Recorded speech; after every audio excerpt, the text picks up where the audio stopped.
سلام علیکم، احوال شما؟ وقتی از دوستان حقوقدان و روانشناسمون راجع به مشکلاتی مثل طلاق و افسردگی و احساس تنهایی سوال می‌کنیم، خیلی‌هاشون معتقدن که بزرگترین دلیل این مشکل‌ها فضای مجازی، شبکه‌های اجتماعی و همین گوشی‌هاییه که دست هممون هست و صبح تا شب به دستمون چسبیده و هی نوتیفیکیشن چک می‌کنیم، هی صفحه‌شو خاموش روشن می‌کنیم، هی اسکرول می‌کنیم بالا و پایین.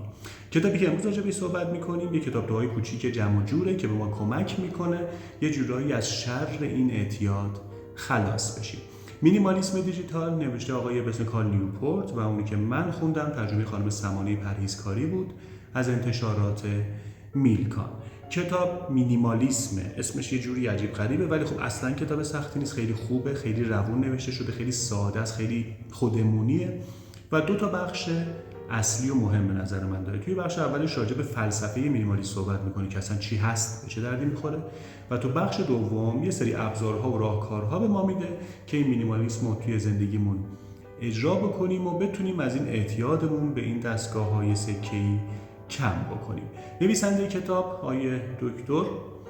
تحصیلات تکنولوژیکال داره و خیلی باحاله این که یه آدمی که خودش تکنولوژی خونده، استاد دانشگاه، همینو داره درس میده، خیلی اصرار داشته باشه که ما از این تکنولوژی ها دوری بکنیم. بزرگترین چیزی که توی این کتاب به چشم میاد اینه که ایشون نمیگه ما همه چیزو مطلقاً باید حذف بکنیم. خیلی اصرار داره که یه سری کارا رو ما بر اساس شرایط زندگیمون باید با تکنولوژی و اینترنت و اینها انجام بدیم، اما خیلی از اون چیزهایی که ما به خودمون دیکته کردیم و اجبار کردیم که تو طول روز انجام بدیم واقعا نیازی به انجام دادن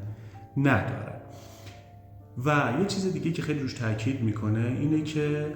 ما فکر میکنیم که با این گوشی ها سرگرم میشیم، یعنی اون تفکری که داره دنیا رو کنترل میکنه که حالا اسمش هر چیزی هست، اون میخواد که ما وقتمون رو توی این گوشی ها بگذرونیم و از همین دیدن های ما و از این وقتی که ما داریم میذاریم پول در میارن و این پول در آوردن ها